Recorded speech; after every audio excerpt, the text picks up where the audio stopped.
everybody? It's Alex from Heavy New York, and on the phone we got Sean from Make Them Suffer. Thank you for your time today, Sean. I really appreciate it.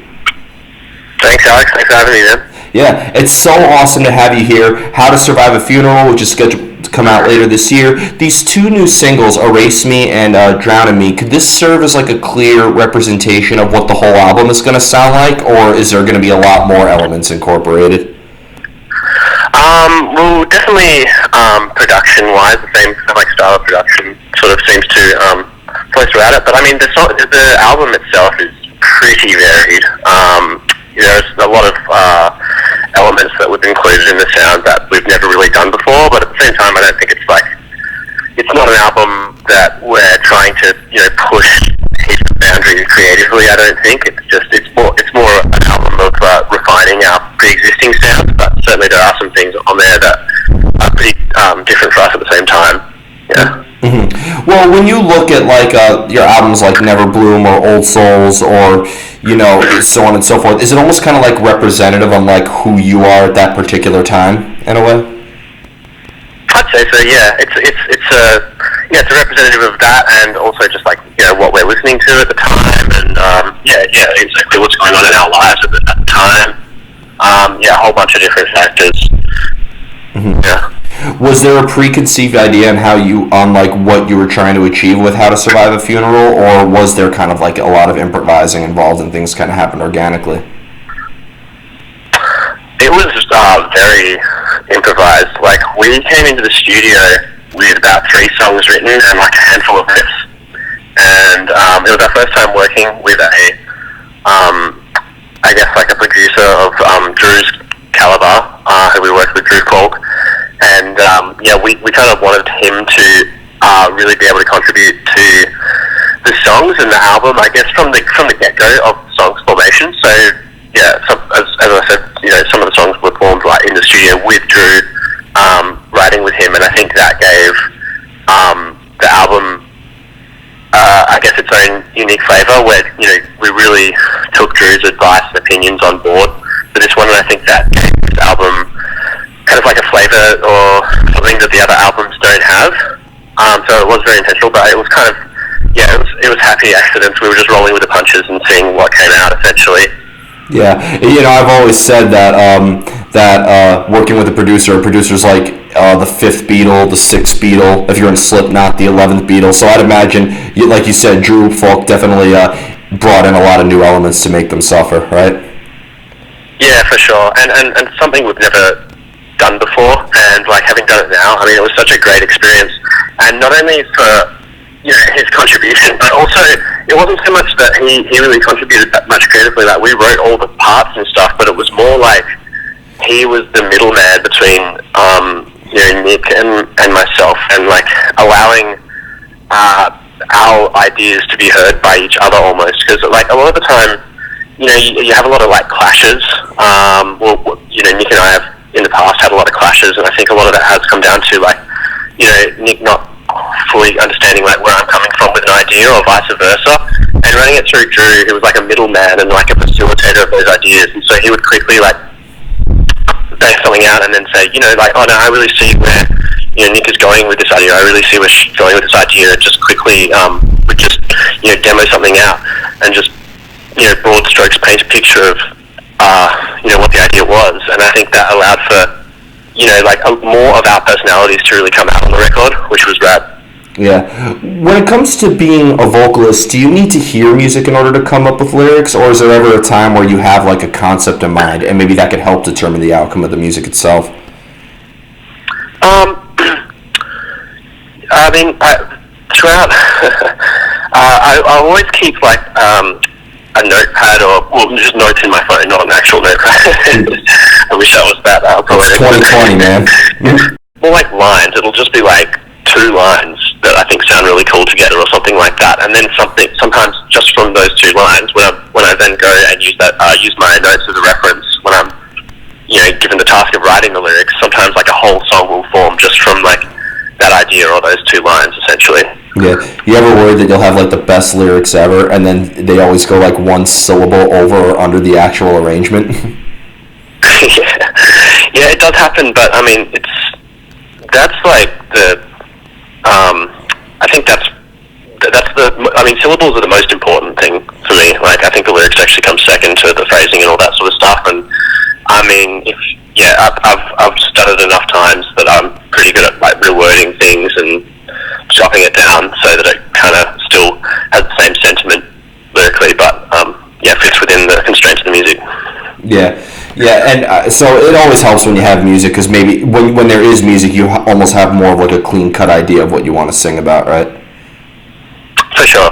I mean, I spend half my time on, half my lyric writing process is just literally listening to the song for like a full day and just digesting it and seeing what's going to be the appropriate angle. Like even down to small things like, is this a we, or is this a you, or is this an I? Like, who I'm referring to, the point of view is like so important, I think. So yeah. Okay. Do you almost have to kind of like hum or scream like the vocal melody itself too, without any lyrics, just to get a feel of the arrangement of the vocal pattern too?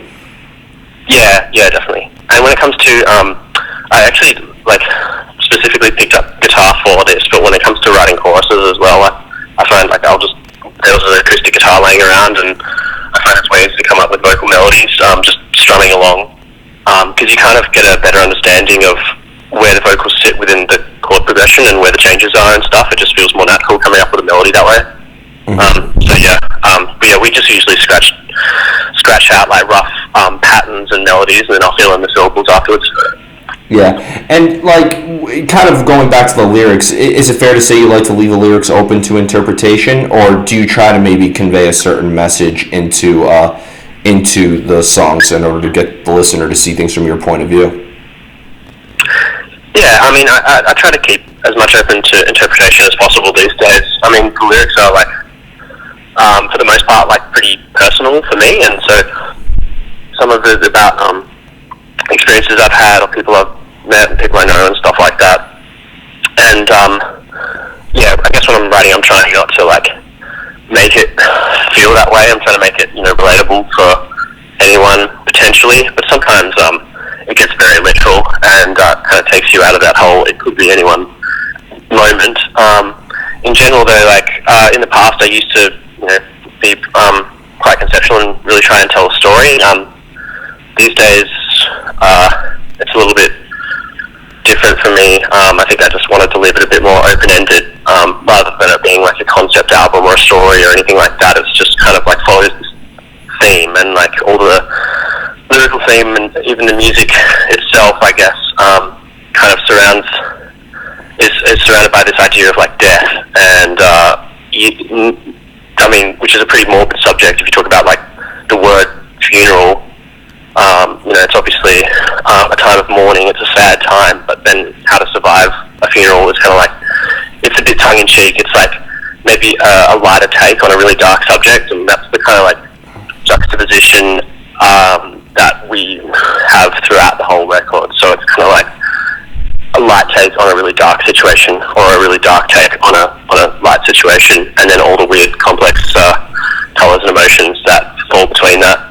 Yeah, and I mean, also being that, there's a lot of melodic vocals that I know that your keyboard player contributes as well, it almost seems like when there's like, this might be kind of a silly question, but like when the vocals are very aggressive versus very, very melodic vocals, is that almost expressing a different side of the band on an emotional level as well?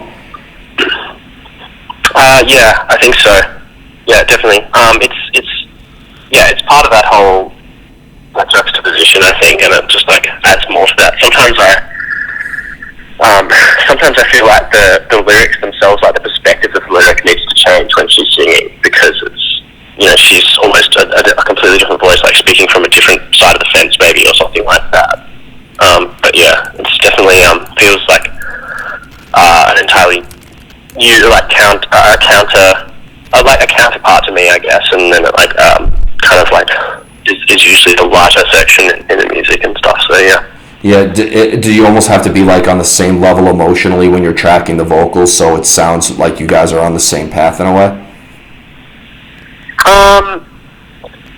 Yes and no. I mean, it depends on the song, really.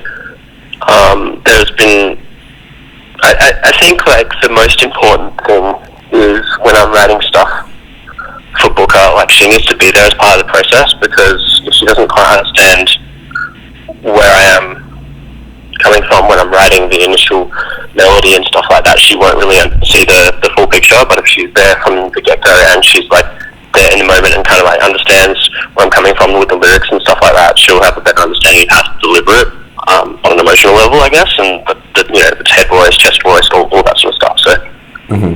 Now, kind of departing from the lyrics, but like I noticed that Make Them Suffer has toured with like a variety of different bands. Like you've toured with bands as heavy as like Whitechapel or Job for a Cowboy, but then you've toured with bands that are a little bit more like melodic driven, like the Amity Affliction or Architects or something like that. Have you noticed maybe like a different type of audience, or maybe like a different type of crowd, or even a different reaction depending on the tours that you're on?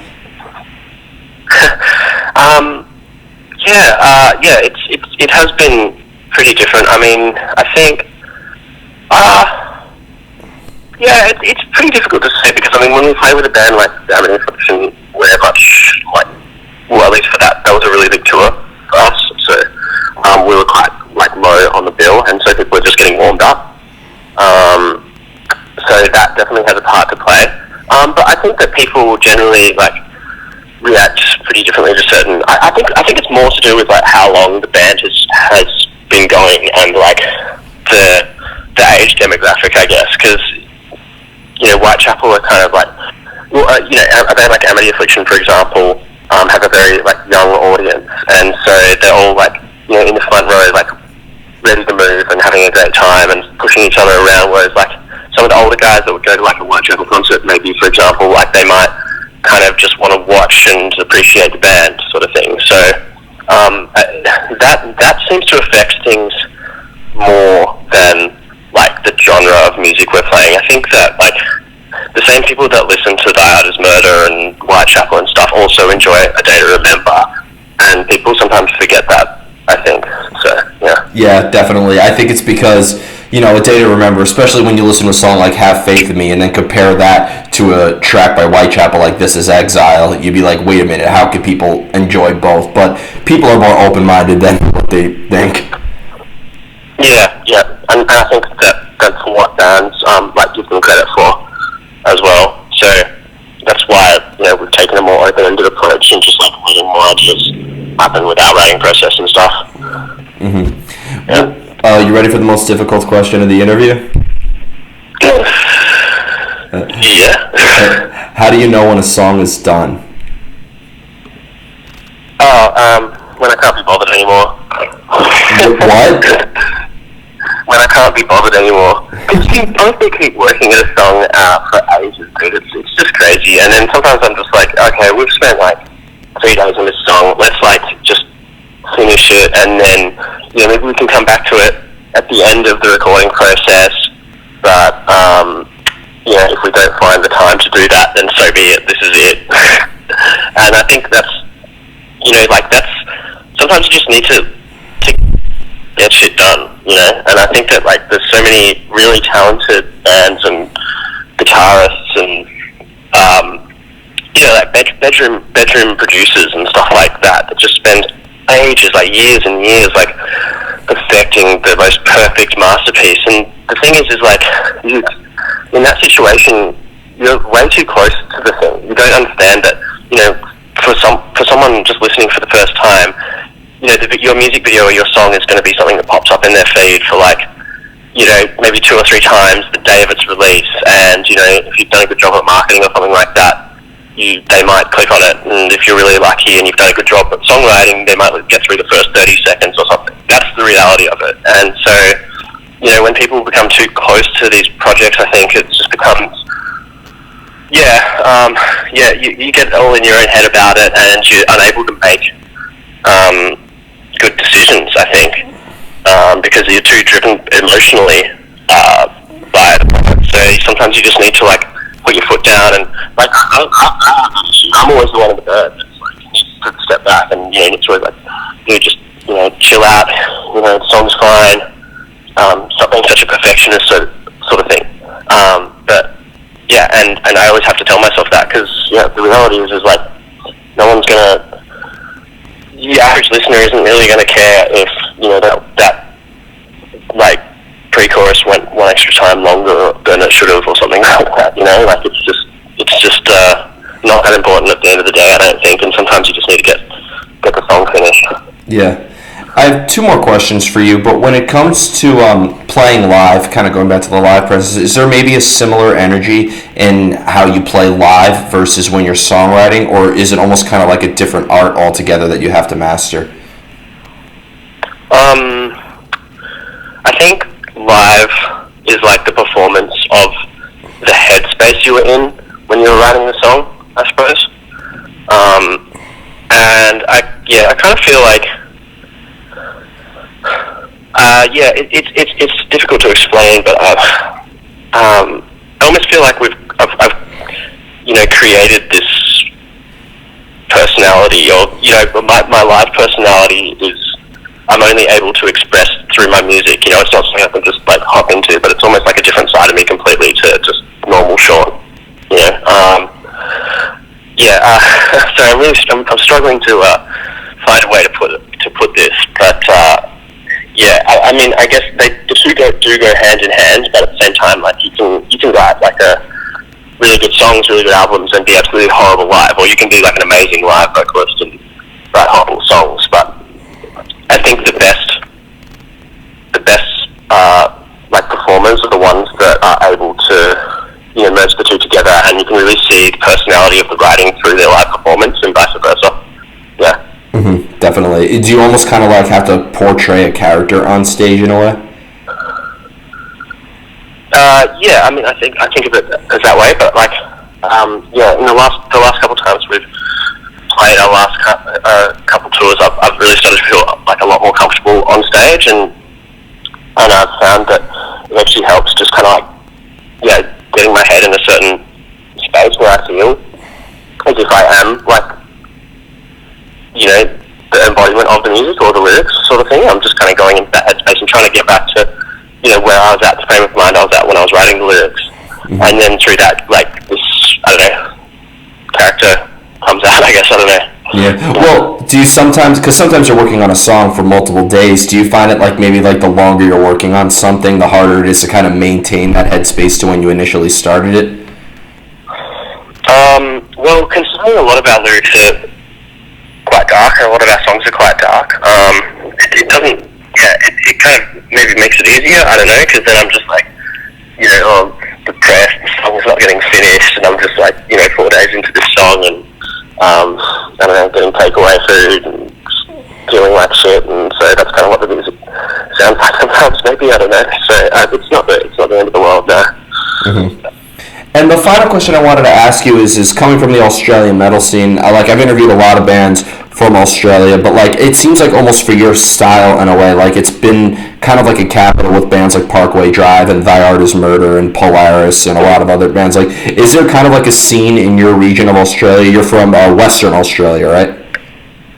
Yeah, there's been a few bands from Western Australia, like our good friend Xavier from WA, and then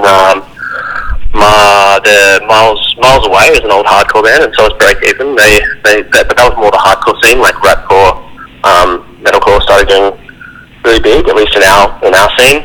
But definitely there's a really big sense of community, I think, in the Australian metal scene. Like all the bands know each other. We're always like playing festivals together, and it's always really exciting whenever we bump into some of the other bands, be it like Polaris or Diard or whatever. We all know each other really well, so yeah, it's great fun. I think it's a good sense. It's a great community in the Australian metal. Definitely. So before we go, I want to thank you so much for your time today. Really enjoyed this discussion. Is there just anything else with Make Them Suffer that you would like to promote in terms of tours or new music, or obviously the new album scheduled to come out later this year? Is there just anything that's not at the risk of getting canceled at the moment? Yeah, I've got new tracks coming out soon, and then there are some tours potentially on the horizon, but no one really knows what's going to happen until this whole COVID-19 thing blows over. So we'll see what happens there. But yeah, stay tuned for new music, and also an announcement of a new album release date. Awesome. Well, thank you so much, Sean. Everybody, we are here with Sean of Make Them Suffer, How to Survive a Funeral, coming out fairly soon, and we'll see you next time on Heavy New York.